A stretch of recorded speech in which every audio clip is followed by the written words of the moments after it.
Run, party, repeat. Welcome to the East Coast Adventures Dirt and Vert podcast, where we talk all things running, racing, and training to help you get ready for your next big adventure. Learn from our successes and our failures, and have fun at the same time. Join us right here every week with inspiring guests who share their captivating tales from the trails. And remember, nobody cares. Run faster. All right, welcome back. This is East Coast Adventures with the Dirt and Vert podcast. I'm David. And I'm Matt. And we have a guest with us today who just finished one of the East Coast Adventures races. And he actually has the new course record for the Cherokee 130K, Mr. Brian Vermillion. And I had the awesome time meeting Brian a few years ago at a KTC trail race. And we didn't really speak much back then, but we ran a lot of races together and we'd see each other side by side. And it's funny how just throughout the years you get to know the people in this community like you've heard us talk about over the last few episodes. And now Brian's actually part of the East Coast Adventures team. Him and his wife actually help with volunteering at the events and help us with a lot of stuff. So Brian's a key part of East Coast Adventures. And man, we just appreciate you. But if you don't care, tell us a little bit about who you are and how you got into running. So I'm Brian Vermillion. Been in Knoxville 10 years. I'm originally Kingsport, so East Tennessee area. Was definitely not a runner in high school. I played soccer, but wasn't great. Sport I played. College, really still didn't run. It was all about mountain biking at that point. And so really it's been mountain biking, backpacking, and then whitewater kayaking, and that sort of took over my life after college. And I did it for 10 years straight, basically. That was twice a weekend, every weekend. But that kind of got me out in the trails more. There's a lot of hiking involved, carrying your boat. And so the more I did that, the more a mountain bike kind of led into thinking I could run, but probably not. But what really, I guess, started the running was we were doing this. It's like an extreme triathlon. So they whitewater kayaked, mountain bike, and it had a 4-mile trail run, which was just a greenway basically. And it scared me to death. I had to go learn to run 4 miles, and I probably spent weeks in my neighborhood just trying to build up to 4 miles so I could finish this race. So that was probably the first time I ever ran, and really thought, okay, this may be something. Yeah, did that.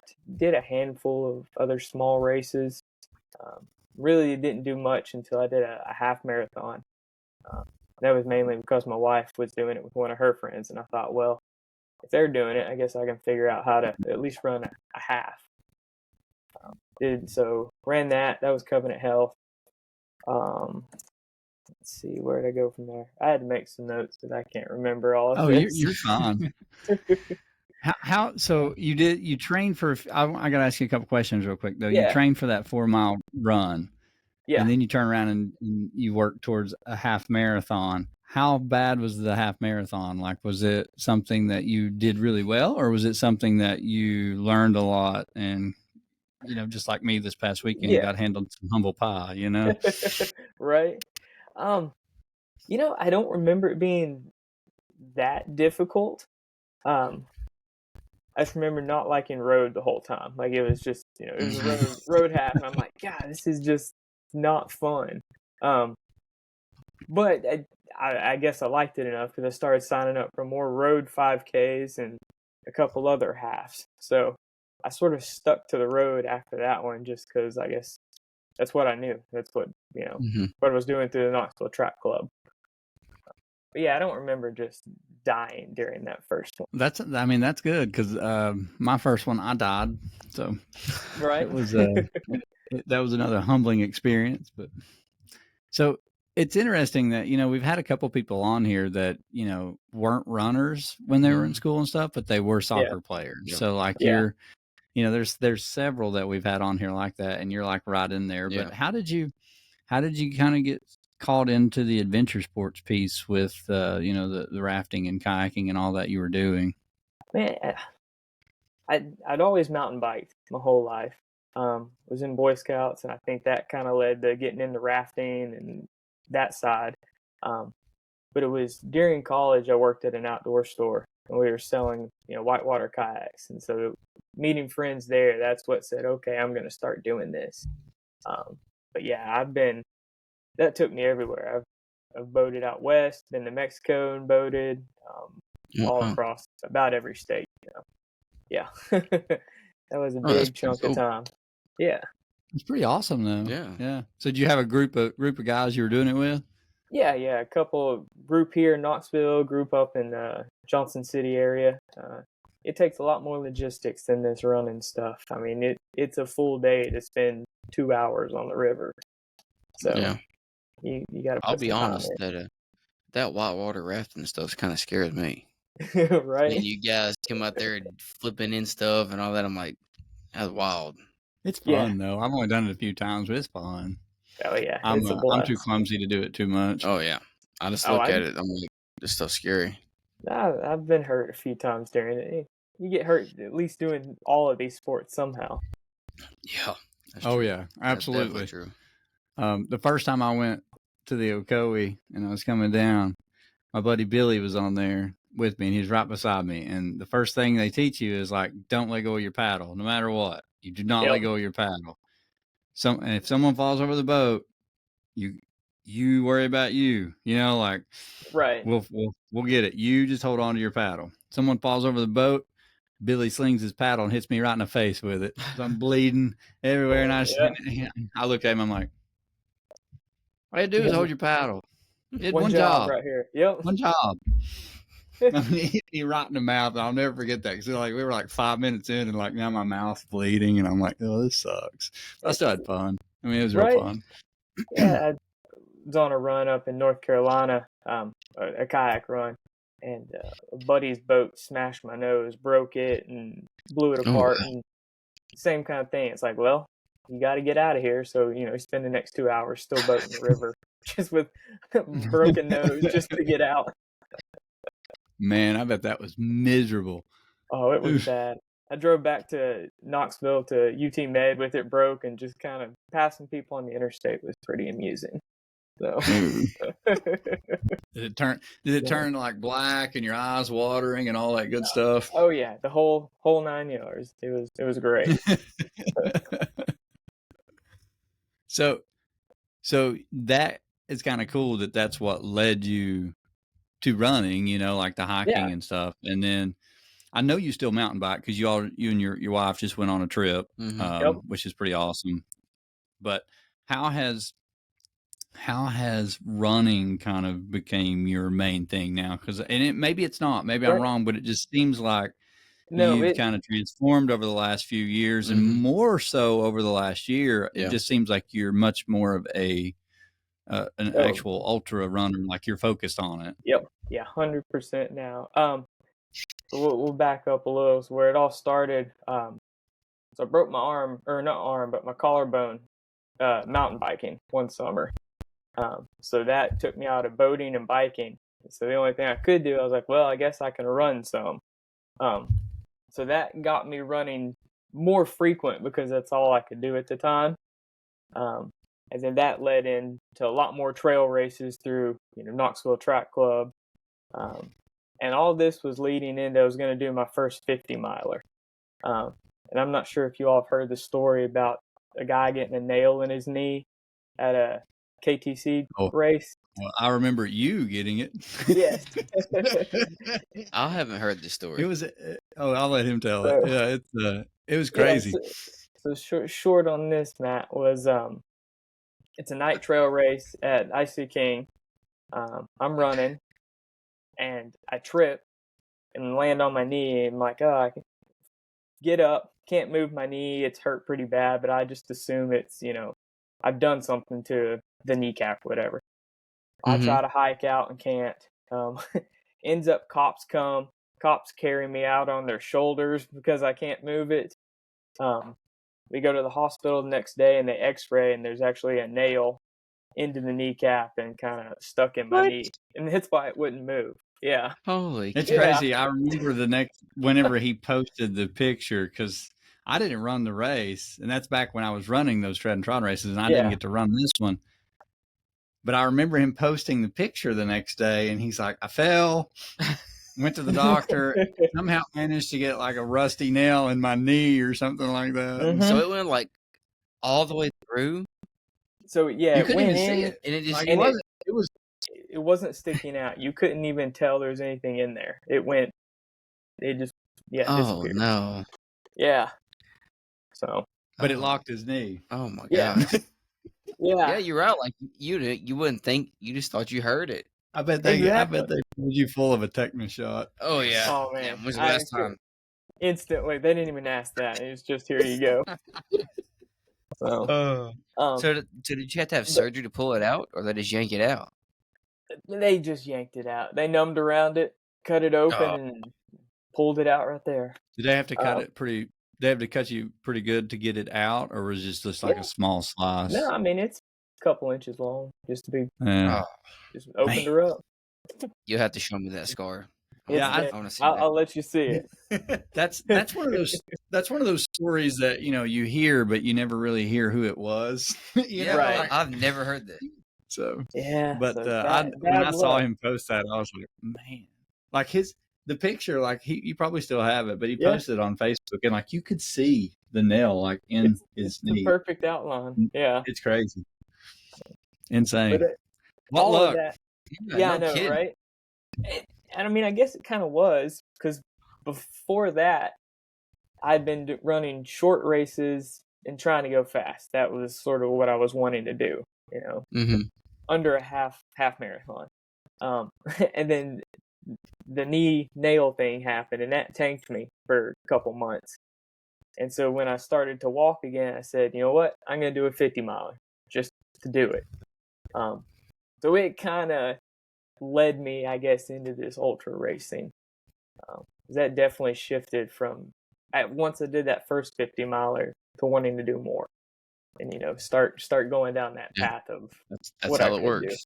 do. It is. And what was your first 50 miler? Was it Three Sisters or was it something else? No, it was a Fontaine Dango. Okay. Oh, that's when Luke did. He did the. Yeah, Luke I see do that that? now. March 2019. Yep. Well, it didn't last too long, did it? I don't think so. I think Luke said he still got the course record and nobody can break it because they don't do the race no more. Because they don't do it anymore. Yeah. Yeah, they did it for like 4 or 5 years. So. Hank Epperly's on there. Look at that. Oh, Hank. Yeah. I guess that's probably the first like mountain, single track kind of trail race I'd done, or ultra. What year was that one? That was what, 2019. 2019. Yeah. Cradle to Grave. That sounds like an interesting race. That's a pretty one. That's over North Carolina and the kind of right off the Blue Ridge Parkway. So that's a cool one. Well, I'm just sitting here looking at your 50 miler time and 13 hours, 34 minutes and Mr. Vermillion just ran 50 miles in like 7.5 hours. So. Right? Yeah. A bit of a difference from back then. Yeah, it's amazing, how far you've came in the amount of time that you've started running. Because you were like most of us. You were sitting here right now. You started running late in life. Matthew he's been running since high school, but he quit for a long time and started back. Yep. But yeah, your results are speak for themselves. You can kind of see where, you finally, like, I guess, adopted that, you're a runner and you're going to do this. So like at what point did you realize, like, cause I see that you did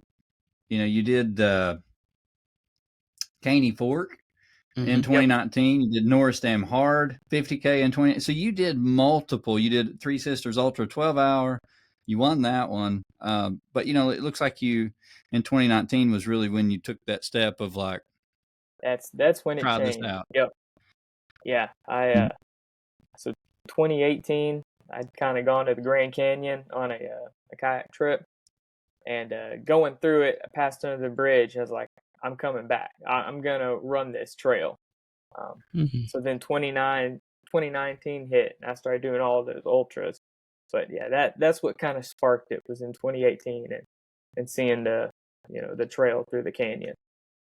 That's awesome. Yeah, man. So what does when you like first got into ultras, was there a huge learning curve for you, or did you kind of manage your way through it without any major problems other than getting a nail in your knee? Right. Yeah. Besides that, yeah, no, I mean, it's been, I think, pretty manageable. Trying to think some big blow ups. Probably the first time I did Three Sisters. I went in not, thinking, oh, I can run 24 hours. This is nothing. I think I made it 7 or something. My hips locked, everything did, and I quit right then. I was like, nope, this is way harder than I expected. Well, it's the thing about a race though is like, and you never know how that day's going to go. Nope. Exactly. You can be in the best shape of your life and have the worst day ever. And you can be in the worst shape of your life and have the best day ever. So it just depends. Yeah. Isn't that crazy how that works? Yeah. So, I mean, looks like that didn't stop you at all. I mean, you go back and run 12 hours and get more miles than you got in the 24 hours. Yeah. Yeah, definitely learned in that first one. You've really got to put the time in and train. But yeah, I learned a lot in that first DNF there. Well, let's talk about your first 100. Yeah. So this is you've done. Looks like your longest distance up to this point is roughly like mid 50s, is as far as you've went in like 12-hour races. Yeah. And then I assume No Business 100 was your first 100 miler, correct? Yeah, it was. So tell us about that journey. So yeah, like everyone does, you get to that point where you're like, okay, I've been doing 50 miles. I want to do 100. I didn't want to stop and try 100K. I just wanted to go straight to a 100 miler. So signed up for it. I had a coach, so we started working down that path of, this is what we're training for. And you can start seeing that as soon as I decided to do 100, most of my racing drops off, or I'm not doing hardly anything anymore besides training and trying to get through this first 100. But man, it was awesome. I'll tell you, that's probably one of my favorite races out there. It's awesome. Well, I mean, you did great too. I mean, I don't know about great. First, I finished and didn't feel like I was completely dying. So,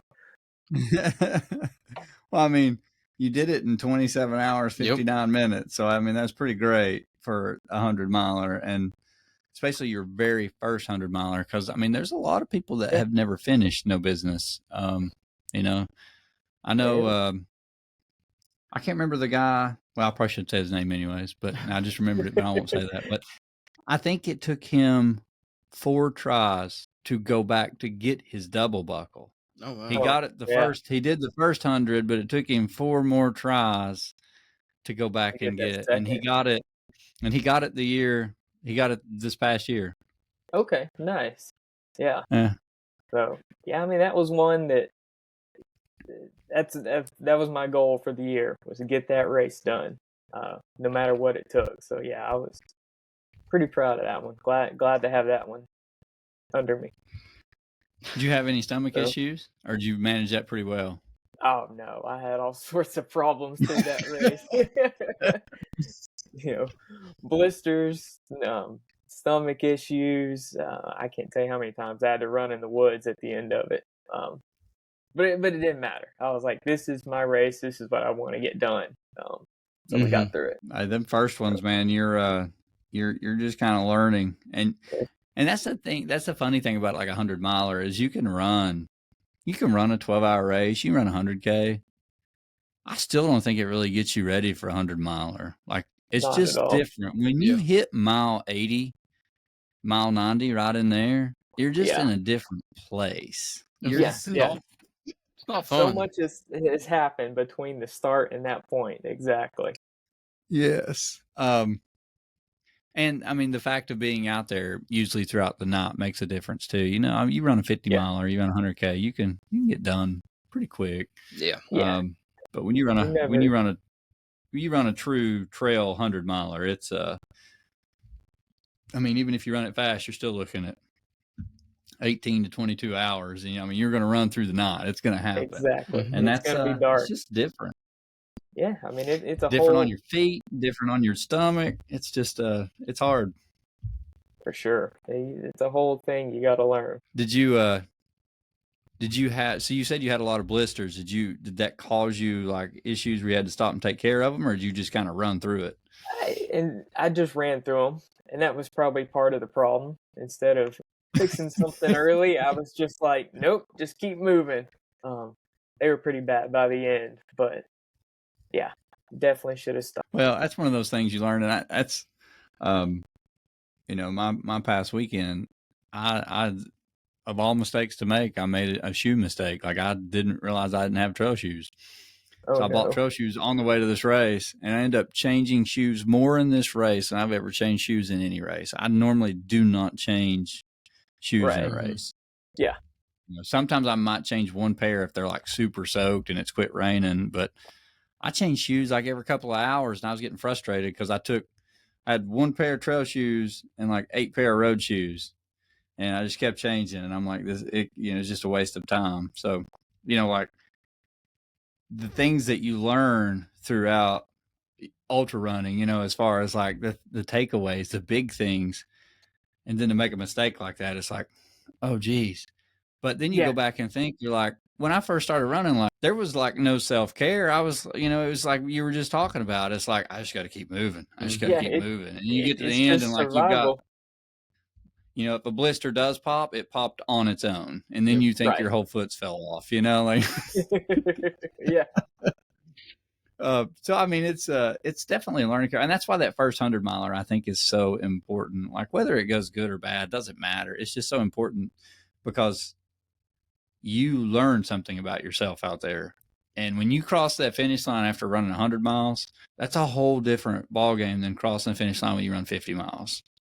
Yeah. It definitely is. The way you feel and the emotion that you feel when you cross that finish line is just completely different, and you have a new respect for yourself, and that's something that you don't really feel in some of these smaller races, not to that level, or at least that's my opinion. Yeah. No, I'd agree. You have a lot of time to learn about yourself out there, and when you do finish it, man, you can feel that pride in it for sure. What do you think was your hardest part of that 100 mile for I'm you? trying to think. Like where did you Yeah, struggle at the most? for Was it the night, the day? it was coming out of the night, going into the day. You know, the sun's coming up. I thought I'd be energized, and I was just tanked. My legs were sore and tired, and going that direction that year, you hit all the technical rock stuff and going through the creeks at the end. I just remember hobbling through there with sticks, just trying to stay upright, just to finish. It was rough through there. Yeah, you definitely get your feet wet in that race, that's for sure. Oh, sure. And by the end, especially, mile 90, you don't especially, even care. especially now that the big bridge is gone. Yeah, you're for sure going through the creek at that point. So you go back to no business, and you get your double buckle this past year, and you shaved like almost, I mean, hour and a half off of your time. Yep. It's pretty good. And I remember seeing Brian out there, man, and you just looked so smooth. Like I could tell you had more confidence in what you were doing, because like when you were running, you were just like, you had your pace and you were just rocking it, and you looked comfortable. And that is probably due to the experience of like your previous one, but also just, you know, getting all the other races under your belt. But I think you kind of felt more confident that you could do it, you know, because I mean, when you went by, you looked awesome. You looked good. Thank you. Yeah, and I mean, you like you said, you get the one done, and you've got that confidence. You know you can finish it. Now it's just a question of can you finish better, or how's your day gonna go out there. But yeah, between finishing it and having a few races leading up to the second, I knew I could do it. It was just stick to my plan, stick to my training. yeah, knock it out. How'd it feel getting the double buckle? Oh man, it felt great. I could tell coming in on this race. I mean, I hit the gravel at the end, and we were doing 930s through there, and the wife's yelling at me because she didn't, we're pushing down through there at the end. She's like, "How are you moving?" I'm like, "I just want it done." That little bit of extra motivation to cross that finish line. Oh yeah, it'll push you for sure. So when did you decide to get a coach? I had a couple of different coaches for 4 or 5 years. Oh, have you? Okay, I didn't realize you had been coached for that long. You've had a couple coaches. Yeah, so I was under Alondra Moody for a while, and then went to Aaron Saff. So been with him for pretty much leading up till Cherokee and everything, right into the summer. Now I'm working with Mary Cates, kind of moving forward. So yeah, I definitely had a handful. Yeah. Alondra's a talented runner. She's great. Oh yeah. Aaron is too. They all, I'm sure, I'm sure you learn certain things from each one that, you really enjoy. And that's the thing. It's like, you got to find what's right for you. It's like finding a pair of shoes, Right. Find what works and gets you through what you need right then. Yeah. Absolutely. So now let's skip forward to this year. You come out and you run Gone Loco at the beginning of the year. Yep. You do the 11 miler, and you do pretty well at it. I mean, you finished 11th overall. Well, that's a typo or error there. I was supposed to do the 33 miler, but I'd had a pulled hamstring before this and just dropped at 11 and said, I'm not pushing this leg anymore. I remember. Oh yeah, I don't blame you. I remember that now that you said that. That's right. So you ran that fast with the pulled hamstring. Yeah, pretty good. I guess so. I was like, nope, I can't do this anymore. This thing's killing me. Still a good finish. Yeah, it is. But then, you obviously, me and you had this plan that we were going to sign up for Yeti 50. That's it. And I had my alarm set. And when registration opened, me and Brian signed up. We got in. And then you didn't run a race from February to Yeti. Yep. So, like, you focused strictly on that training, right? Or did you run something small? I had a Yamacraw. Yeah. Oh, that's right. I guess it doesn't show up on here, does it? Yep. And he ran Covenant with us. Yeah. Oh, you did do Covenant? Yeah, it was a training run. I needed a long run that weekend. There you go. So. Yeah, you can hang out with us on the roads. That's it. He went back to his half marathon and turned into a full marathon. Yeah, so let's skip back here. I forgot about Yamacraw because it didn't show up on here. I got you. I guess that one's on Run Sign Up. And probably. But you had I would say Yamacraw was probably one of your biggest performances, like so far at the start of the year. Like that was probably your biggest one leading up to the other races you've obviously.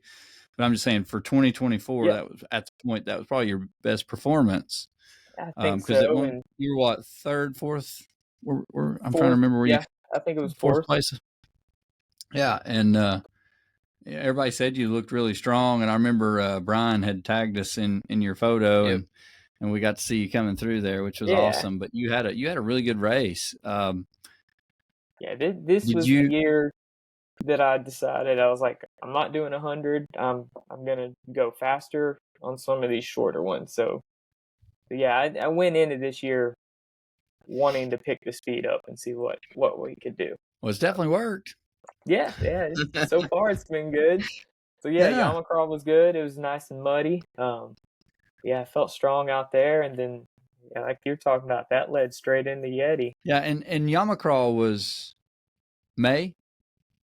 Mid-May. And then turn around and Dam Yeti is June 1st. I think we had a couple weeks. So when we're on our way to actually, I guess it's when he gets to we got an Airbnb, and I remember Brian got there. His plan was like, I'm just going to chill. I'm going to take it. He's like, I'm going to go easy. Yeah, it was supposed to be party pace all day. Yeah. Yeah. And that's what he was like. Because I was like, I've got a goal. I was like, I'm going to see if I can hit it. I was like, if it doesn't go well, you will pass me. Do not worry. And Brian's like, no, man, I'm running party pace. I'm not going to see you. And all I know is we take off down the hill. And I run with Amy for, I don't know, the first maybe 10 or 15 miles. I mean, I was with Amy for a while. We were side by side. I never saw the leaders in the beginning. Yeah. And then, me and Amy split up, and I was just kind of by myself for a long time. And I just remember I come into Damascus. I think it's Damascus is in the center, right? Damascus. Yep. And Mary and Sam were there, and I noticed Sam was there. And I was like, Ryan must be running pretty good. And Mary's like, you're gaining on first place. You're gaining on first and second place by a lot. And she's like, and Brian is just a couple spots behind you. I think he's in like, I think she said maybe you were like 8th or 10th at that point, maybe. Okay. And I think I was like 4th or 5th or 4th.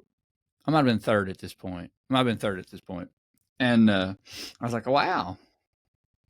I was like, that's awesome. I was like, keep Brian pumped up. I said, tell him keep going. And then I take off. And then when I get to the end, as I'm coming back, because you on the 50 you run out, but you have to do an out and back. Okay. Yep. And on the out and back, I passed Mr. Vermillion, and I'm like, I start screaming like we're talking. And I think we high five. Yeah. And I was like, dude, I think you're in 3rd place. I remember you saying that, and I was like, oh no, I don't even know what to do at this point. But he was running the whole time, and that was not your plan, right? Like you had planned to like just. What do you consider party pace? What is party pace? He was going to walk.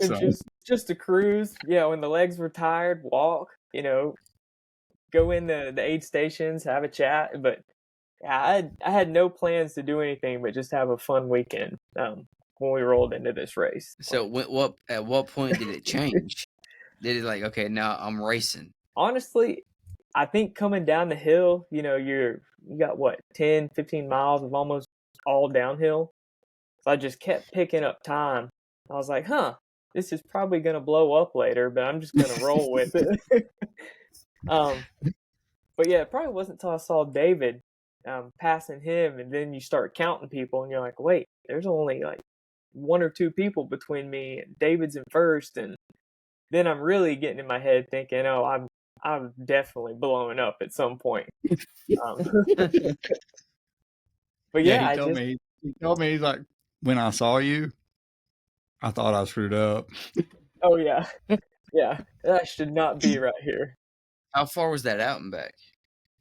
Oh, it's like so you turn around at like what? Is it like mile 30 and you do a 10 out and a 10 back, something like that? Yeah, that sounds about right.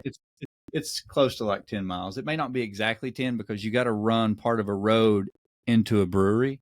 Okay. So it's probably more like maybe 8 miles, but it's a good stretch and you pass a lot of people. But what's pretty cool about it though is you can see everybody that's near you. And when I saw Brian, I was like, oh, Brian's killing it. And the first thing I thought was like, damn, he just ran Yamacrawl. Like, that's awesome. He's killing it, like.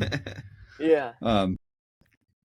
And I mean, I know that you probably wanted to stop and walk some, but you never did. Like, you ran the whole time, correct? Like, you just kept moving. Yeah. And that might be one of the first races that I've ever run the entire thing. You may slow your pace a little, but never walk. But yeah, a lot different than a mountain race when you get to. How high did your heart rate get? Was you pumping pretty high, or was you? I'm sure it always runs high. I can be on a 3-mile light run and it'll be pumping high. Man, mine was high this weekend. I don't know what was up with that. Mine was the same way. Right. Normally mine's lower, but I say like every race is different, and that's like just like you for Yeti. Like we get Mary and Sam drop us off, and we walk to the start, and we're literally standing side by side, and fist bump, talk for a minute, and from that point though, you have no idea how your day is going to go. Not You at can all. feel whatever you want to feel, but when you actually get about 5 or 10 miles in, that's actually when you know if you're going to have a good race or not. Yeah. And that was the thing, is like I passed Nick and Lindsay. They were out on the bridge and taking pictures, and I just ran by, and Nick's like, "How's it going?" I was like, "It's going to be a good day." And that's Yeah. that's When the you first feel time it, I'd you said that in a feel it. while. I was like, it's going to be a good day. And you obviously must have said the same thing to yourself, because like you had no idea that you were going to even try to run that pace. And then it just happened, and you did awesome. And even at the end, like when you crossed the finish line, you looked like you could keep running. You probably didn't want to, but you looked like you could have kept running.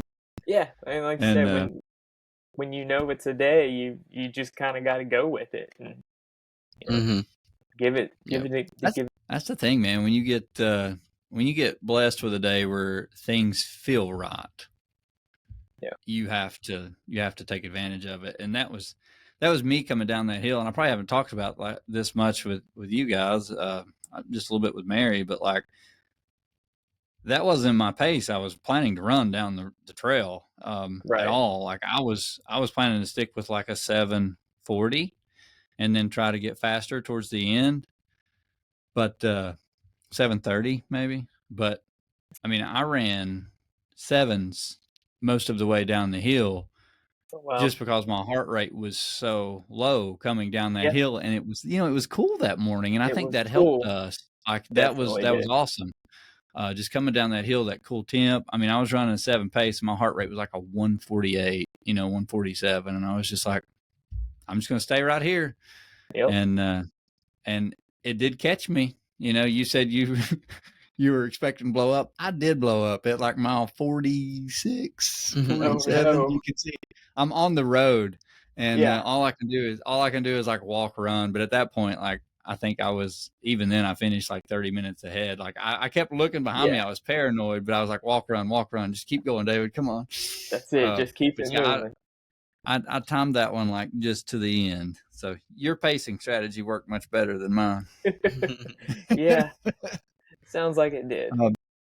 But yeah, you were 3rd place male, 4th place overall. Your time was 7:50, and if you go back and look at your other 50 miler, you're talking almost 14 hours.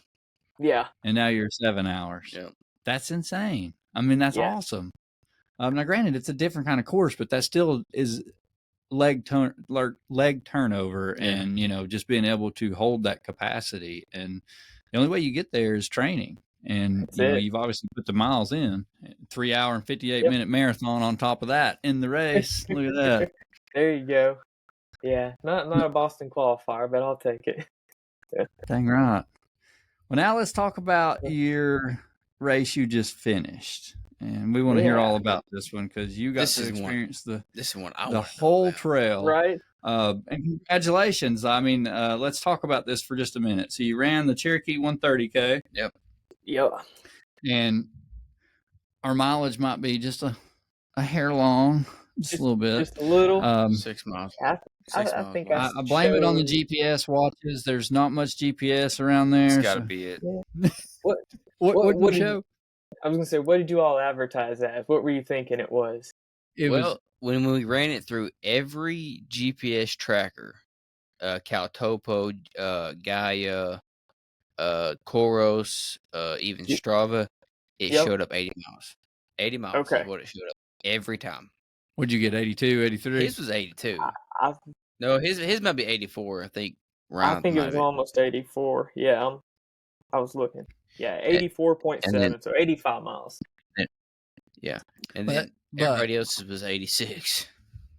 Yeah, and everybody's watches are a little different. I mean, you do lose a lot of GPS signal out there. And what we had to do is we had to run it in sections when we were doing this. So we kind of we never ran the whole course in a whole thing. No.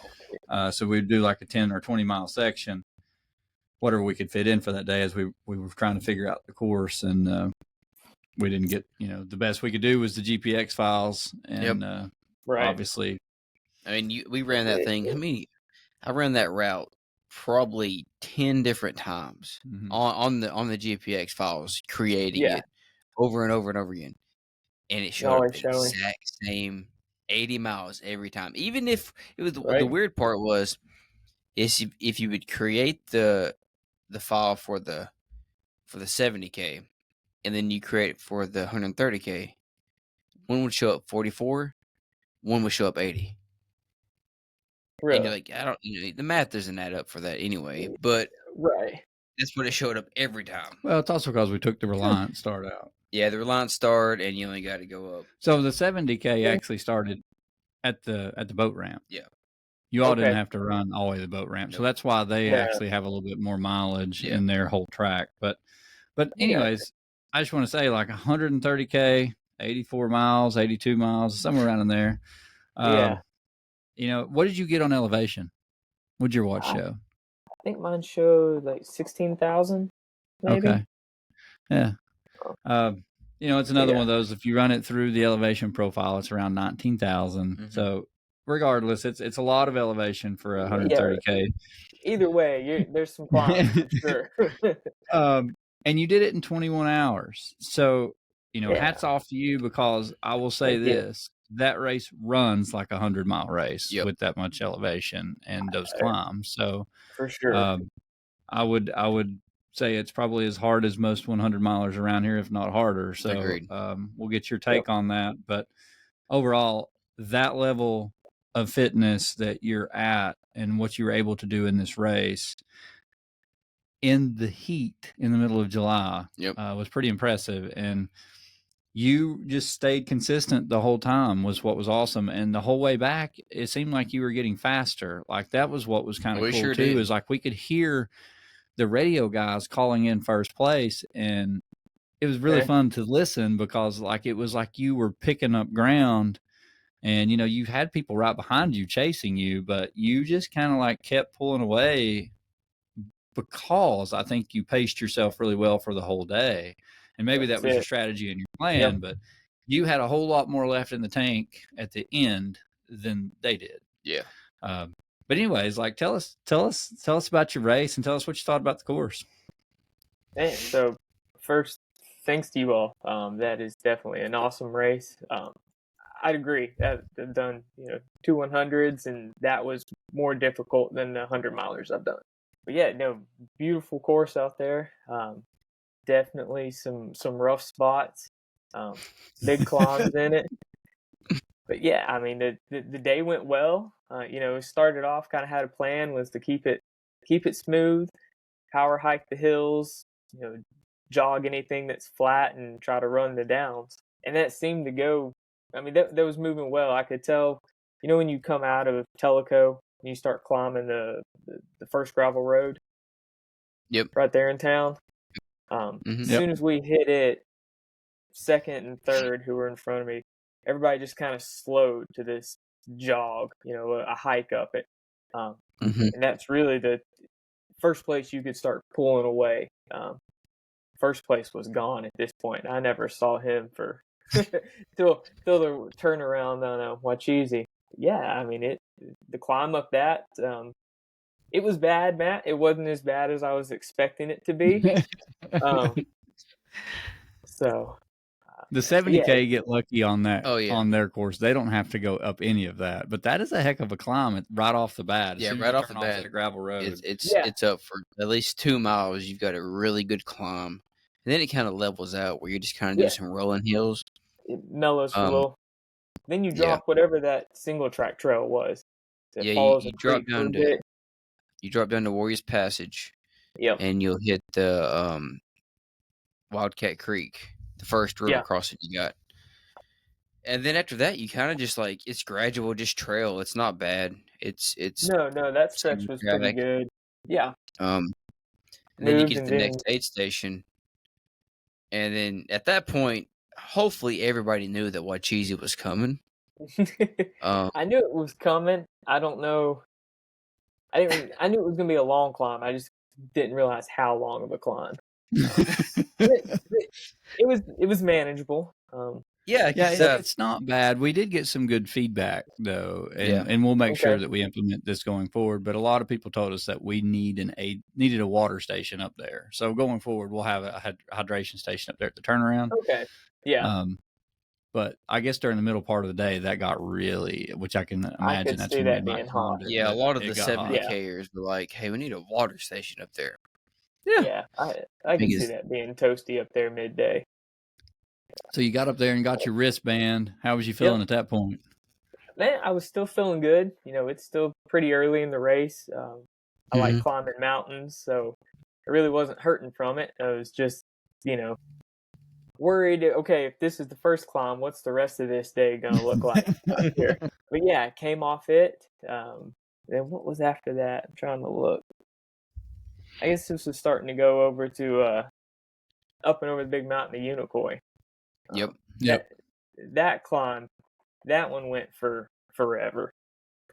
I wasn't sure if that was ever going to end. Well, you get about a mile and a half, something like that, a mile and a half of that little service road. Yep. Where you climb up, and it's almost 1,500 foot. Yeah, once you get to the top steep. of that. Yeah. Did you see any animals? Did you see any animals right there? Not during the day. At night coming back there, that's where I ran into the whole family of hogs. So that Okay, I was gonna say that's where interesting. I saw hogs at one time there too. So when we Okay. were when we went to the city meeting and we had to get our little permit to run through the city, Yep. and they saw Doc Rogers Road and they go, "Well, that's Copperheads." I'm like, Oh, we ain't saw no Copperheads out there. We ran it, numerous times. Yeah, my papa lives up there. That's Copperheads. Like, well, we ain't saw I none. mean, So they, that's a good thing you didn't see any during the day. not during the day. We saw On some that section. small ones at night on a gravel road. Saw some black snakes, the hogs, turtles, and there was all sorts of wildlife out there. Man, they're thinking, what is these people doing? What is this Right. bright shiny light? We don't never see nobody out here. So was the climb to Buckbald pretty bad at that point for you, or did it go okay? It went good because you leave Unicoi and it's pretty mellow over to the actual gravel up to Buckbald. Yep. So I was still feeling pretty good through there. Made it up to Buckbald aid station. I think I grabbed a drop bag and stuff there, but that was nice because there was still a lot of 70Kers coming through. That's the first time I could start seeing people as we were going. That definitely gave a little bump. I think that's when I saw you. I saw you coming out of Buckbald when I was driving yeah. up the top. Yeah, you were going up it. Yep. I was coming up to bring some stuff. And you looked, I'll be honest, you looked pretty tired when I saw it. You did not I'm hollering at you. Yeah. And then he's like, yep. I'm like, okay, I hope he's all right. He pulled it back. Sam, another Sam saved him. So I want to hear this part when he gets to the turnaround. So so this is when everything started going down. I mean, you drop off of Buckbald. I'm feeling okay. And then when you leave, what is it, Coker Creek? Yep. And you've got that. There's no real big climbs, but it's just real punchy following the creek through there. That's the most technical section. If you try not to fall off the cliff. Yeah. That stretch is what got me. I was overheating in there. I was tired. Like I said, it's technical, off camber. Oh yeah. So yeah, by the time I got out of it to the next aid station, I was toast. I mean, I was seeing spots, and I stood there for a while and had them give me just ice. I carried a bandana with me. Yep. That's the first time I loaded it up with ice, and then just walked from there to Reliance, and basically just said, "I'm quitting when I get there. I'll go hang out at the aid station with my wife. This will be great." Like, I had a big day, sure. And really, I walked into Reliance, sat down. They said, "What do you need?" I said, "Nothing. I'm done. I'm good." I took my shoes off, my socks. I just sat there, and the aid station ladies kept being like, "We're gonna get you water." I said, okay, you can, but I'm not going back out. Like it's fine. But yeah, I give it to them. They just kept taking my stuff and getting it prepped. They're like, all right, you ready to get up? Yeah, I don't even have socks on at this point. I was like, well, I'll put socks on, but that's the extent. But yeah, they just kept pushing me. And yeah, Sam was there. She was handing out bracelets. Gave me this bracelet that said, if you believe in yourself, you'll be unstoppable. It's like, well, crap. Guess I at least have to get up and try to go. But that's really where things started turning around, is once they got me out of that aid station. Yeah, and I think you told me you sat at that aid station for 30 minutes. Yep. Easily, yeah. I mean, I had ice on my neck. I put my head in my lap. I was just waiting it out. I was like, well, at some point, they'll ask if I really want to quit, and I'll just say yes, and we'll move on. So did you know that you came in second place at that point? Yeah, so I knew I was in second, but I'd passed first place, because it's kind of out and back right there, or the turnaround. And he was probably 2 or 3 miles ahead of me. I mean, he was so far ahead. I was like, well, I'll never see him again. Yeah. But yeah, I knew I was in second, but it didn't matter. I was toasted. That heat just burned me up. So you turn around there and you start going again. Yep.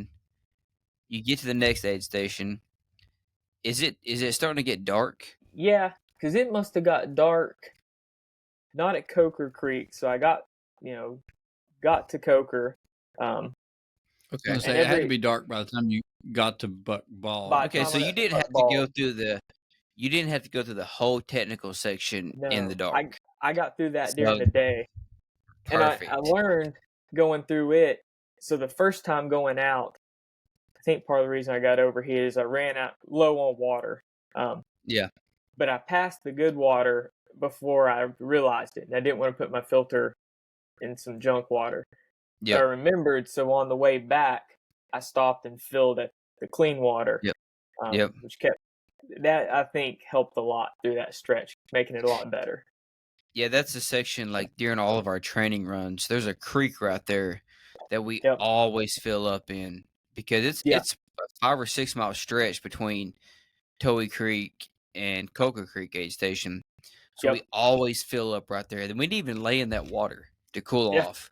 Yeah, just the only recuperate. Clean stretch to get to, definitely. Yeah. That water on the right as you're running through there, it looks like jungle water. I don't know what they did to that water, but it does not look good. Do not touch that water. So when you passed Ryan, he's already at the out and back. You're running to the out and back.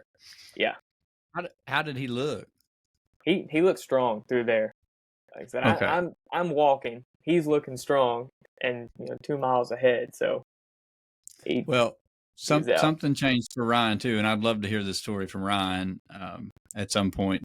I want to ask him, and I'll see him at the fort, so I want to talk to him. But I think it was Jamie. I think it's Jamie Sunshine. Is that what she goes? Sanders. Yeah, Jamie Saunders. Sanders. Yeah, she was saying, I think it was her. It might have been another lady, but I thought it was Jamie. Either way, they passed Ryan. Oh no, it was the lady that got lost. Oh, okay. The lady that got lost that looked like she went to the Barkley Marathon. She had passed Ryan, and she said he was crawling on all fours through the trail, just puking. Yeah. She was still heading towards the out and back, and at this point. So after he passed you, somewhere between there and Buck Bald, or maybe been right after Coker Creek. He said right after Coker Creek is when he fell apart. So you got that good climb up to Buck Bald. I asked Cody when he was the aid station captain there, and I asked him, I said, how did Ryan look? He goes, he was throwing up. He said he did not look good when he got there. He said he sat there for a while, just not feeling good. And you're right. After Coker Creek, that's a 4 or 5 mile climb. Yeah, it's gradual, a big climb. But it's a 4 or 5 mile climb. That is. I told David when we were marking this, he came down. He was running down. I was climbing up it. I said that right there is it kills you. I don't know what it is. It's not hard. It's not technical.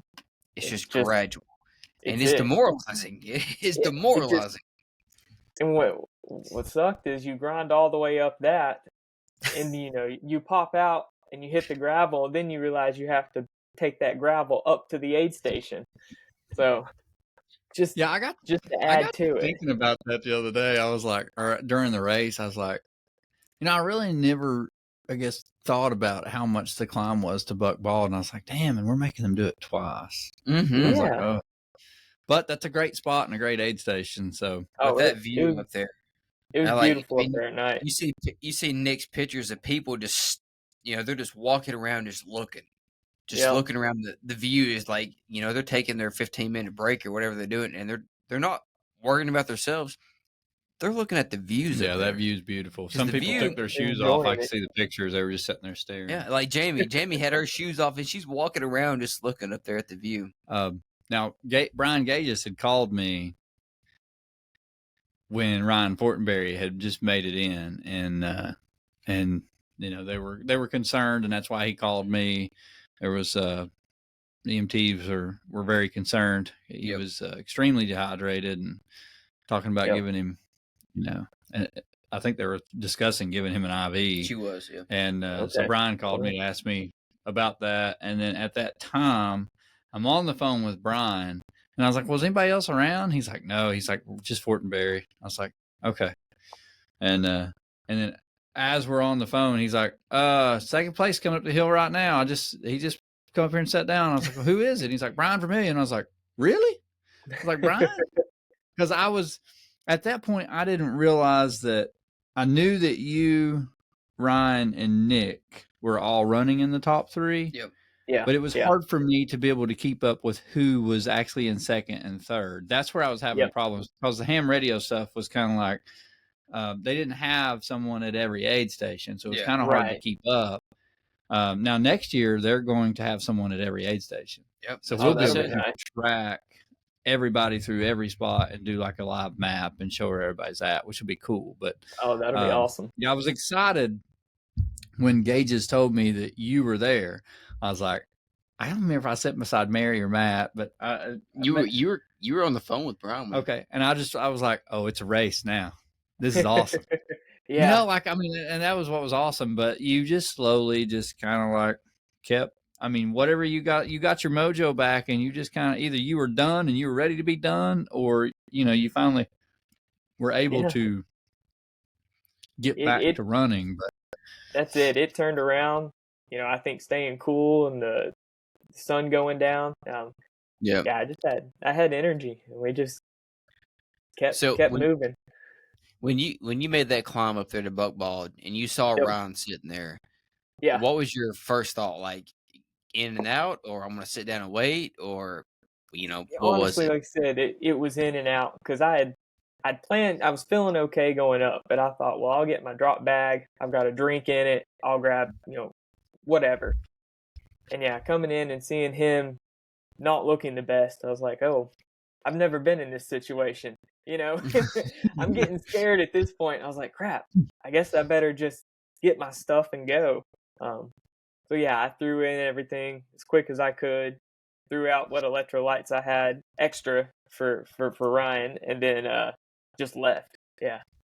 And at that point, I was running scared for pretty much the rest of the time, because I didn't know where third place was, and I wasn't sure when he was leaving. It was definitely a different experience. I'd never dealt with this. So what did Sam say when you hit Unicoi in the lead? Right.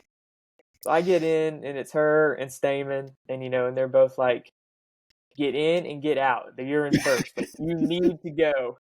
And at that point, I'm starting to get out of it. I'm tired. Everything's hurting. I just remember looking around, trying to figure out what I want to eat. And they're like, just get something and go. Get out of here. But they pushed me hard to get moving. Stamen didn't try to feed you some caffeine pills? I had some, and I even showed him. I remember leaning down to get them. I was like, you'd be proud. And I had some caffeine pills as I took one right there. So when you leave there, I don't know if Yep. you saw it when you first, when you first came out, when you're on your way out to the other side.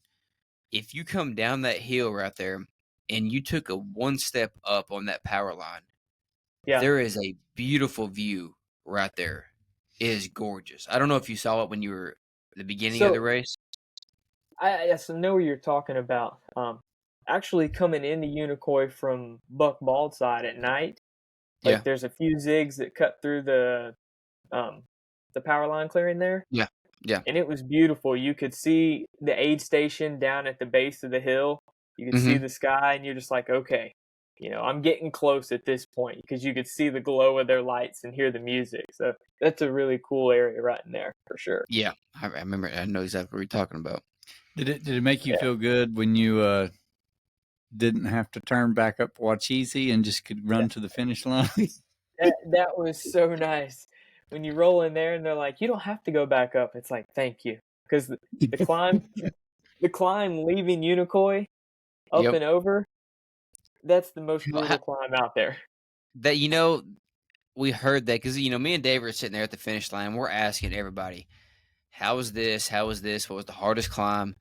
And the two were, of course, Watch Easy. And then a few people were like, that climb after Unicoi, I was not Yes. expecting that. I'm like, well, it does go up to about 3,200 feet.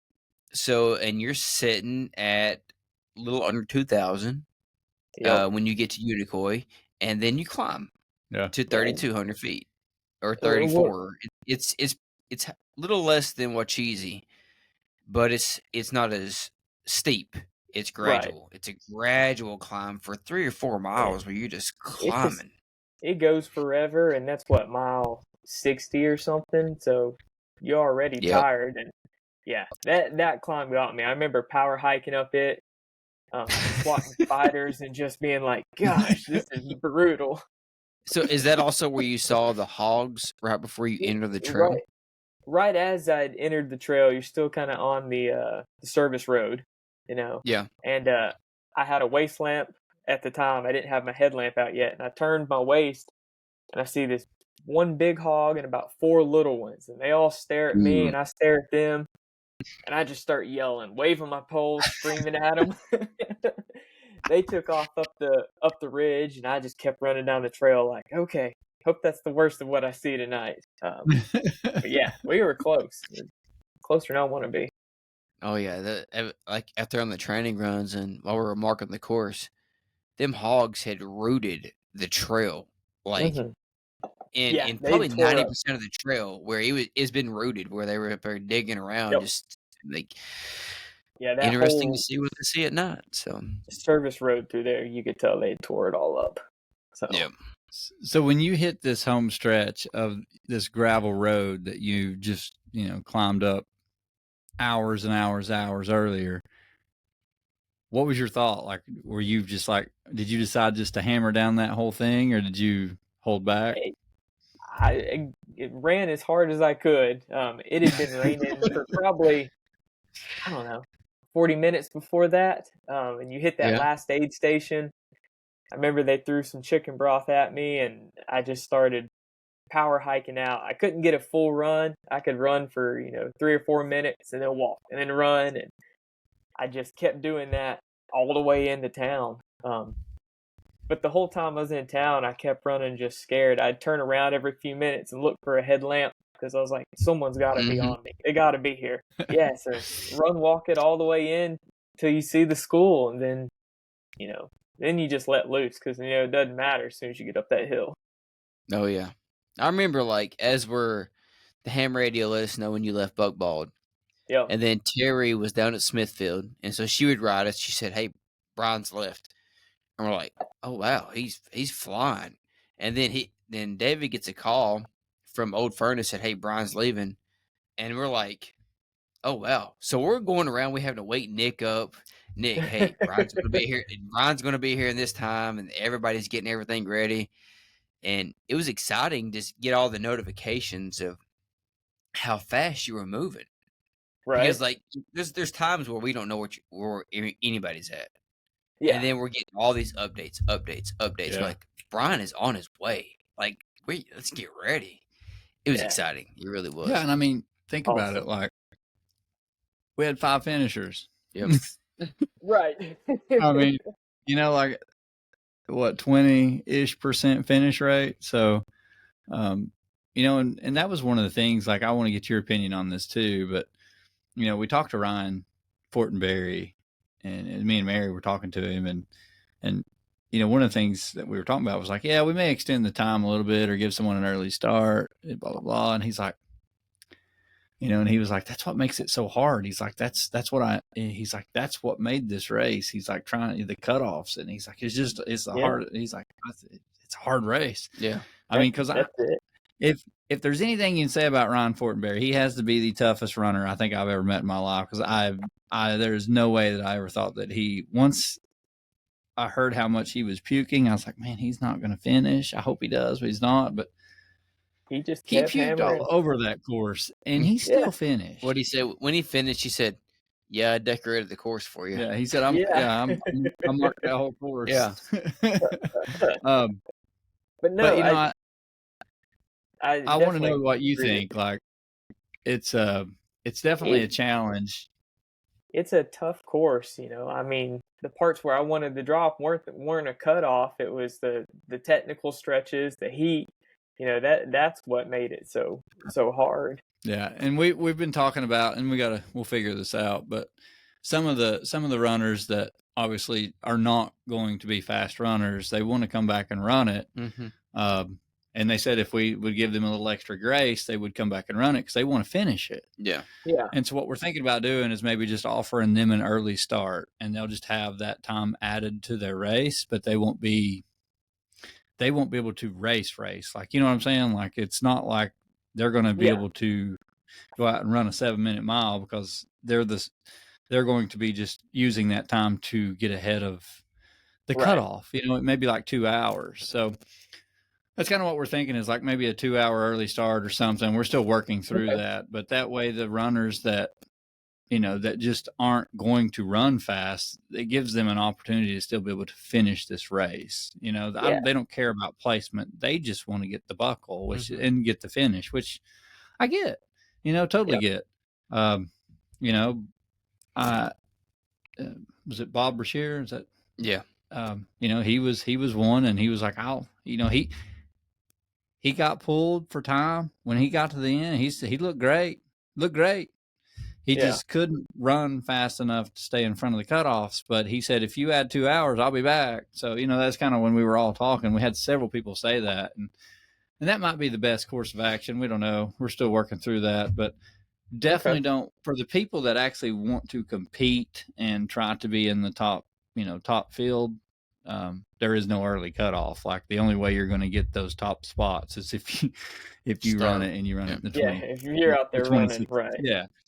You're doing the original time. So we're working through that. But because, I think that's what makes that race what it is. The 70K's got a, was it 16-hour cutoff? Like, you only got to average like 2.7 miles an hour. It's very gracious. Wow. Yeah. But that 130K, you got to average 3.1 miles per hour. Like, that's tough on that terrain and in that heat. And some of those stretches, it's all you can do to hold that. So it definitely. And it makes me wonder how fast you were moving in the beginning to sit for 30 minutes, and you walked all the way to I walked off a whole lot of it. So that makes me feel good, though, because that's what I was concerned about, was like people wouldn't have the opportunity to walk, right? Because we've ran so much of that course, and I necessarily didn't have a problem trying to get it, but I know there are so many different kind of runners. I wanted to make sure that it was something that, that's what me and Matt and Mike were wanting to do. And Micah is make sure that it's hard, but it's also doable. Yeah. Yeah. Everybody should have the opportunity to be able to try to finish this race. So I think with that 2-hour cutoff or extension, we'll be right there. I don't think we'll ever do anything more than that. No, unless we do a 100-miler. Yeah. not anytime soon. Somebody said something about that. And I'm like, they said, we should make it a 50-miler, maybe a 100-miler. because So it's realistically 46 miles and 86 miles or whatever it is. yeah, And I'm like, I don't know where we could find 4 more miles without doing some kind of weird out and back to make it a 50 miler. But it- if you wanted to make it closer to a 100 miler, run Wild Cheesy again at the end. I I thought about that. That would be awful. Yeah, I was So like, yeah, God, so if we had I to, think 130K and the 70K for a few years is good. yeah, I think it's still That's a great length. because like me and David asked as they finished, how was it? Elevation, like I said before, and we heard over and over and over, this is the hardest race I've ever done. This is harder than 100 milers that I've done. And they were doing some of them were doing the 70K. They're like, this Right. is harder than 100 milers that I've done. And for us, we're like in awe because this is in our backyard. This is a place where we go and hang out, like we grew up playing in those woods. And then to hear people say that, it was an awe. And then people say, why haven't I been to Tellico? Why haven't I ran on these trails? And well, because they're not promoted as running trails, nobody's holding an event here. And then with them saying after that, I'm going to come back here and run these trails on my own because I love them so much. Yeah. And No, that meant a lot to us just hearing Yeah. that because we kept asking people. We want to know.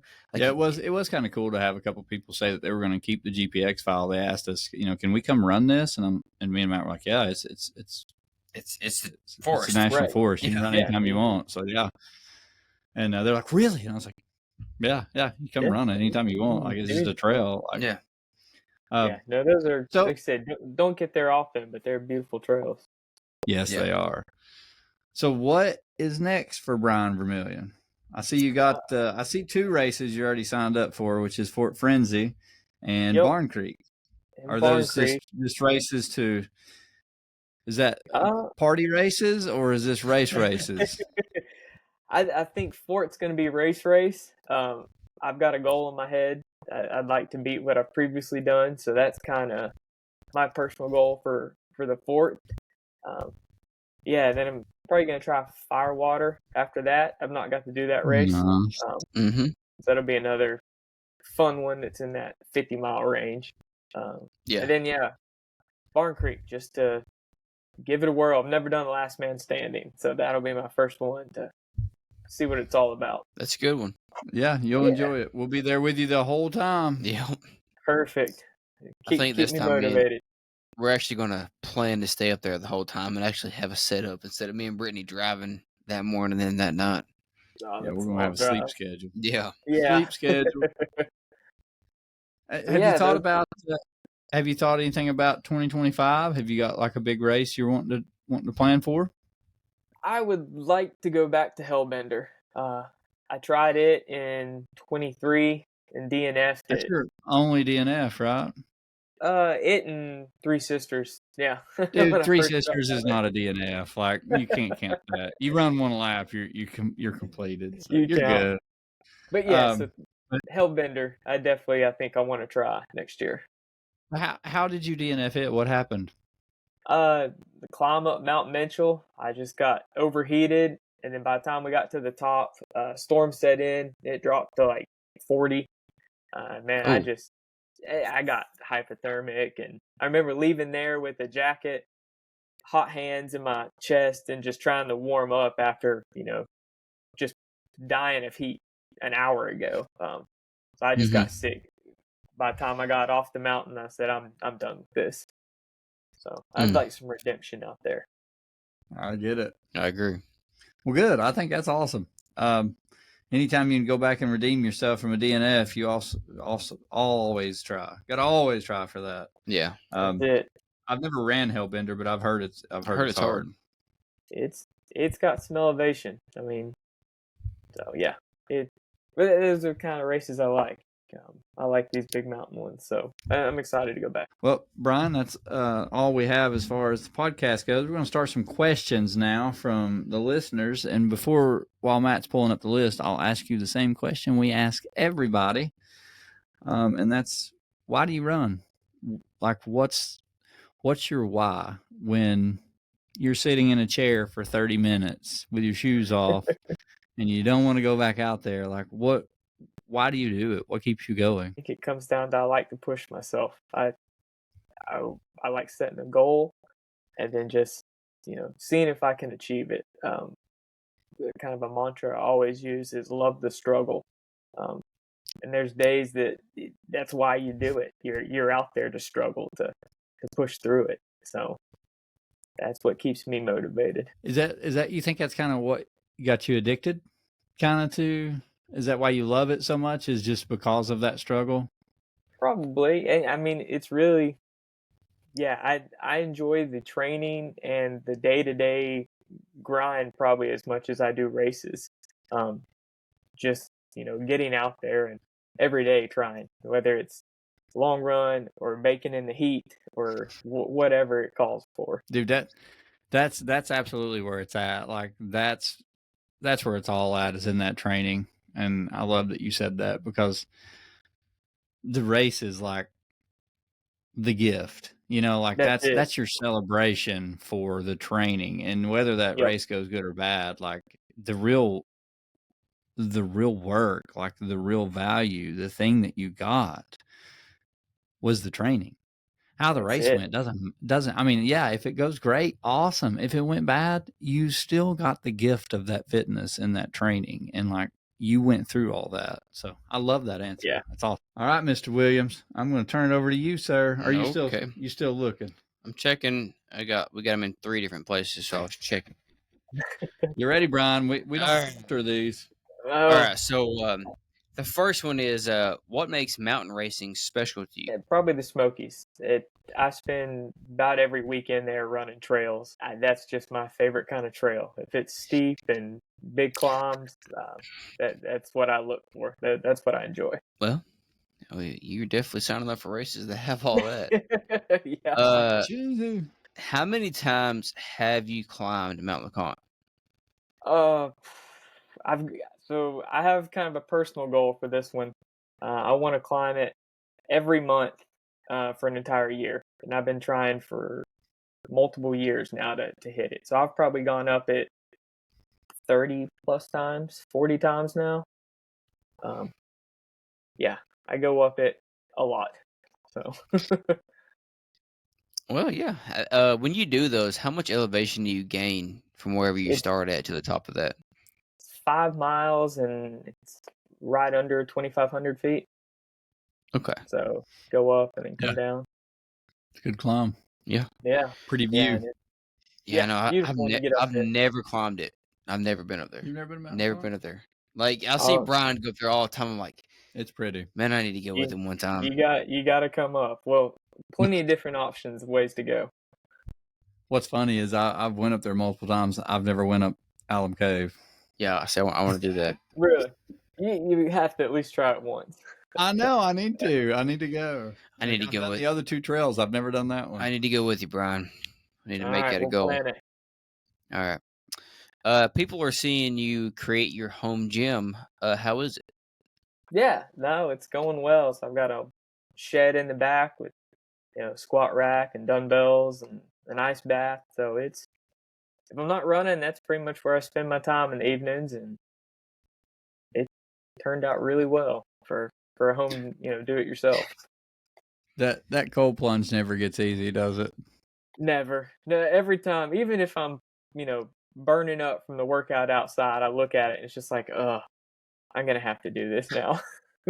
Sometimes my cold plunge, it'll take me 30 minutes because I just stand there and look at it and I'm like, I don't really want to do this. I don't want to do this. Right? I'm not a fan of cold plunge, and Brittany got me one. That and the sauna. I'll use the sauna. Yeah. The sauna, hey, put me in there 120 plus degrees for 10 minutes. Awesome. I get done. I want to get in the cold plunge. I'm like, this is stupid. I really don't want to do this. I really don't want to do this. Um, uh, People are also seeing your results this year. Someone asked, is there something that switched in your training or in your mindset to put up the results that you have in your last few attempts? Yeah, I mean, I think it was that goal beginning of the year. I said I'm not doing 100. I want to, see what I can do this year. I want to actually run faster races. Um, so yeah, it Mhm. was probably more of a mind switch than anything. My training stayed pretty consistent. Um, Mhm. but yeah, it was just setting that goal, that new goal now of it's not 100, it's let's see how fast we can go. Perfect. All right, then we got our generic questions here. What is your favorite nutrition supplement that you take? Drink wise, honestly, I like Pedialyte Sport. It just rides with me well. So that's what I use for liquid. And then goos, I'll eat about anything. I've got frog fuel I use, regular goo, chews. I'm not too picky. But if an aid station has pancakes, that's where it's at. That is my favorite. If I can get hold of some pancakes. You get a pancake, you're good to go. Hey, tell I Micah left. that. Say, Micah, pancakes for the fort. I We left got Buck plenty. We Bald got plenty of pancakes. and gave them a bag, and they put 3 pancakes in it for me, so I could run away from Buck Bald with pancakes on the go. Oh, wow. That is So awesome. that's deal right. What type of shoes do you run trail and road in? So I've always run in Ultra Lone Peaks for trail Mhm. until Cherokee, and then I switched to some Topo Pursuit 2s. I really like those. I'm probably going to stick with them for a while. And then road is Ultras again. I like zero drop. I'm not a fan of any drop in my shoe. I just feels weird, and I just can't do it. Give me 4 to 10. 4 to 10 dropping, I'm doing good. I Right? can't go to 10. Four I, to 5 is kind of like my max. I like I put the Saucony's 10 millimeter drops. Those are nice. I do Mm. 3, and I can't. That messes with me enough. I can't imagine 10. What is your preferred hydration pack? Solomon, the Avid Skin. Mhm. Yeah, I have a those are awesome. 12, and I just keep it for everything because I keep a first aid kit, a spare light, water filter. I just always run with that stuff. Perfect. Good. Well, that is all of the questions I have. Brian, do you have any questions for us? I don't think so. What are you guys racing? Seems like anymore it's always just putting on races. What's next? You know about my epic failure this past weekend, so I'll leave it at that. I've got Right. I've got Yeti 100. I You've mean, got Yeti coming that's up. my A race, Right. and probably a reason why I didn't do as well in the backyard. I mean, this backyard was probably my worst performance. I think I timed out on mile 80, but man, It nothing went looked like right from the peanut beginning. butter out there. Yeah. It was Yeah, so well, and muddy. even with that, like the week of the race, I realized I didn't have trail shoes. I Yeah. just completely forgot. Like Mary was laughing earlier because I was like, I can't even believe I forgot that. She's like, oh, I can. But like, cause I've been training so hard for like Yeti and Right. all this for this year. And I was getting ready. I was packing my shoes up and I was like, and then look around and I was like, I don't have any trail shoes. So I stopped at New Balance on the way to the race and bought some, and they did not work at all. No. It's the same shoes I ran in the past few years, but they've obviously changed it. My foot was moving around in that shoe everywhere. Oh. So from that point, it was just a constant shoe change, which I hate to do. Yep. And I couldn't figure it out. And I was running in road shoes in that mud. But I just made all kinds of crazy mistakes too. I ended up working like till Thursday night. I worked till 1 a.m. for work. Yeah. Yeah, that's a good way to rest right before a race. And then Friday I worked from 7 a.m. to 6 p.m. Then Stamen got there and Sarah, we went at 8, and then I came back and worked till like 10:30 p.m., 10 p.m. But what was crazy though is like I had a donut burger Friday night. Donut burger? Okay. A donut burger. And I woke up at like 3 a.m. before the race in a cold sweat. Stomach was burning, and I was like, oh no. And when I got up, my stomach was still burning a little bit, but it was much better. And by the race, it was way better. But this is the first time this has ever happened to me, ever. Yeah. But about 12 hours into the race, I couldn't drink anything that had flavor other than Coke. Really? Like if I would drink Roctane or I would try to drink even just flavored water or anything, it would make me gag. And I've never had that issue ever. Yeah. And so I started switching to other things. I could drink chocolate milk and other things. So I was getting my calories. It was just weird. And I almost wonder if it was because of that burger. But man, it was just everything that could have went wrong did. I can make a million excuses. The only thing I can tell you for sure, like I handed a big piece of humble pie on Sunday morning. Right. I think the only thing I'm doing next, as of right now, is probably Firewater, just the 50K. I ain't stepping up that 100. Oh, come on, Matt. You can do it with us. Well, the goal is that my wife Brittany is also going to run Firewater. Oh, nice. Yeah. She's going to do the 3:00 start. Okay. So she's going to like help out at the aid station that morning with the kids, and then when I get done, I'm going to come and take the kids and be at the aid station, and then she's going to go run. So, nice. We're working and running Firewater. Yep. So yeah, that's going to be an interesting weekend because we got to help No Business. Yep. And we got to help Firewater. Yep. So I'm going to No Business, and then Matt and Mike, I assume, will be at Firewater, and then I'll have to get some volunteers to help me at No Business. But yeah, they're the same weekend this year, so that's rough. That's going to be a challenge. I didn't realize that because I didn't either until about a week ago. No Business. He calls me and he goes, "Hey, Firewater, what are you doing?" I'm like, "Well, I'm running the 50K, and then Brittany's going to run the 50K." Oh, okay. We're the same weekend. I'm like, oh no. Yeah, and No Business starts on Friday, so there's no way I can help at all with Firewater. So because we plan on me and him were like, we're gonna go up there to No Business, do our volunteer and help out, put an aid station on, and do Firewater aid station. Well, that's the same weekend. So we'll split up and conquer. We'll divide and conquer. We got amazing people in this community. We got plenty of volunteers. James, Sonia, Brittany, and then whoever else is there that's not running. We'll have it, but it's a big split and conquer right there. Yeah, that's the thing. We'll have to figure it out, but it's all good. We'll figure it out. But that's I got Pin Hody at the end of the year too. I'm doing that 100 miler. Nice. I had never been on those trails. I hear they're really, really nice. You've been down I've ran Georgia Jewel, but I've never ran Pin Hody, so this will be completely new to me. Do they cross any? I don't think so. I've never been on. I don't know. I don't think so. Wow. Georgia Jewel was fun enough. I know Pin Hody is sold out, and there's like 50 or 60 people on the wait list. I looked the other day because it hadn't been sold out, but it's sold out now. Dang, that's a big wait. What weekend is that? It's the weekend before Barn Creek, I think. Yeah, it's beginning of November. Yeah, because I think Barn Creek's the second week. Should be the 7th. I think so. Yeah.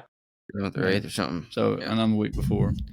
And then in December, I'm going to go out and crew Chris the Stamen at Desert Solstice. Oh, that'll be fun. Rock and roll. That's December. Yeah. Yeah. We crewed each other. So he crewed me him and Mary crewed me for this backyard, and then I'm going to crew him for desert. And I told him, I said, I feel like I wasted your time for this backyard, but I said, I appreciate you guys being here because I wouldn't have made it this far without you. So it was, like I said, plenty of humble pie handed out this weekend for David. You need that. You need that always. You do. No matter how good you do in a race, doesn't matter. You can get handed a big piece of humble pie the next race. Hey, I've got it. I've got the humble pie a lot this year. Yep. It's not been fun. Well, and it was funny. Like me and Ron were running a loop together. We both crashed on the same loop at night, and we were the last guys. We were in the very back of the pack running a night loop this past weekend, and we were talking about Yeti in this race. And then as I was driving home, I was just thinking, I was like, it's amazing to see how one race can go so bad and the next race can go so good because and vice versa, because Ron, Ron did not have a good race at Yeti, and he had an amazing race this past weekend. And then me and him were vice versa. I had a great race at Yeti and a terrible race this weekend. So it goes to show you, like, any race, any day, it's going to be different. It doesn't matter. You want to be in good shape, but just because you're in good shape doesn't mean everything's going to fall right. Yeah. And you just have to take your lumps sometimes. That's it. You get punched in the face a few times here and there, and it happens. But Ron, that's amazing. 204 miles, 48 hours. Yeah. Terrible conditions that first day. Like, it wasn't as hot. That second day was hot that they were running, but that first day was a mud pit. So it was a trade-off. But that's a brutal way to go. But the team overall for the year is what's pretty cool. Like, you just look at our team, and our team's done some pretty amazing stuff. I was telling Brittany, I think it was yesterday, I said, East Coast Adventures, like the team, like, it's just local people that love running, and then all of a sudden the results come in this year is like this, and this, and this. Record. It's like, I could say multiple state records, multiple course records. I mean, it's all kinds of stuff. Records, overall wins, top finishes, podiums is like, and these are just guys and girls that are just enjoying the run, like. That's really cool. And it's local people out to have fun. Yeah, and it's become a good family. That's what's kind of cool. Definitely is. No, it's a great group to be with. So definitely fun watching everybody as they progress and go through these races. Yeah, absolutely. Well, Brian, anything else for us, man? I don't think so.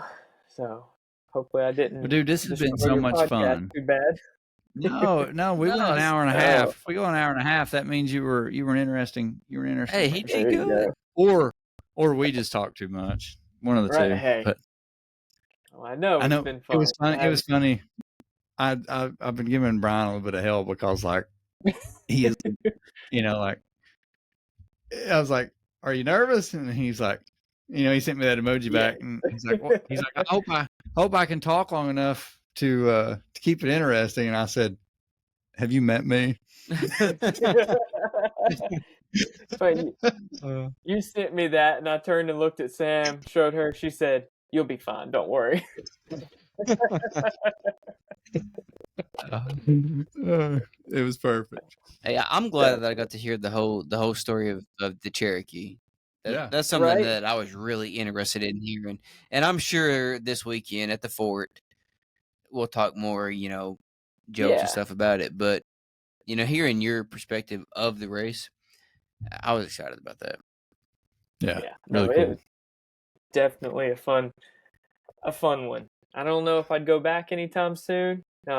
Give it a few more weeks. Well, and at some point this year, though, we'll do. I'll get everything created, but you're going to get a special gift in the mail one day too.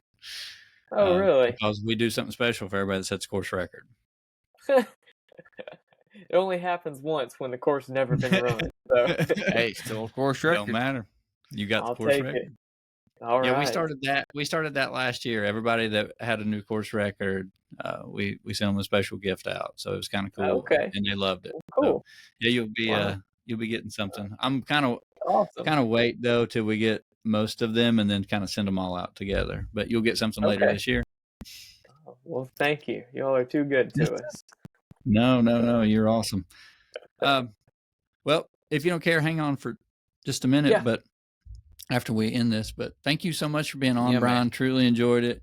Congratulations on your performances so far this year. I mean, if you look at your career over the last few years, I mean, this year has just it's been a little bit of a breakout year for you with Yamacraw, and then moving into Yeti 50, and then moving into Cherokee 100 or Cherokee 130K. So keep doing what you're doing, man, and listen to your coach. Yep.